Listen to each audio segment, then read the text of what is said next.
Now, a fitness trend is growing in popularity and it's helping people stay healthy and give back to their communities. If you can believe it, it's called plogging. And yes, you can do it. Just about anybody can. Simply put, it's picking up the small items of trash you see while you jog, walk or run in public areas. This actually started in Sweden, but now the trend is tackling a global littering problem. And I actually jumped in on the action. I participated in a plogging event not too long ago. Here's a quick clip.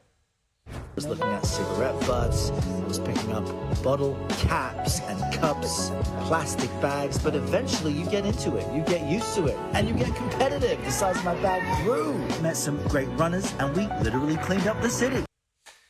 Tina Muir is one of those great runners who was there with me. She is a former elite marathoner and is also an author and podcaster and joins me now to talk about this. Tina, warm welcome to you. Thank you for having me. Just going to call myself out and know that I was picking up the smallest pieces of trash I could find.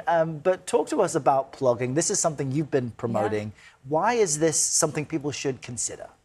Yeah, well, I mean, firstly, you said about the small pieces. That's actually a lot of what it is, particularly in cities where there may be a lot of cigarette butts or small things that do get trapped and aren't often picked up easily. It is something that I think that we can do so easily. It doesn't have to be this big thing that you go do for 3 hours a week. It could literally be picking up a few items each day. And that, if you times that by the amount of New Yorkers or the amount of people, adds up. And you and I were speaking earlier because I need to do more zone 2 running in my training, where you run slow to the point where you can hold a conversation. Yeah.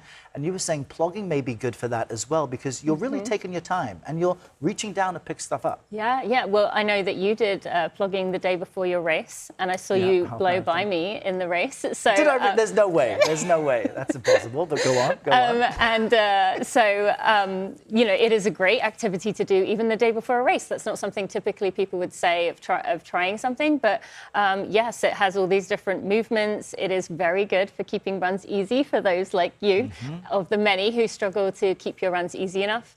And even for people who don't run or run very slowly, it is a great way to kind of build people together who wouldn't typically be able to run together. So maybe a fast friend you have or someone who's slower than you. Now, people may understand the connection between people who run and love to be outside and why they want to care for the environment, but why should any outdoor athlete consider something like this? Like, how can we make outdoor sports of all kinds more sustainable?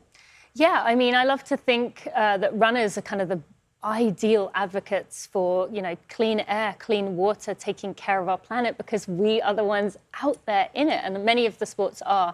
But I really think this is such a simple way of doing your part. Your sport, whatever it is, be running or something else, gives back to you. It makes your life better. So by going out there and doing something to kind of provide that love back, I think that's a beautiful thing. I sent everybody I knew that bag of trash I picked up. I was so proud and I was beaming for days. Tina, great to meet you as part of all this, and thank you so much for coming here today. Thank you.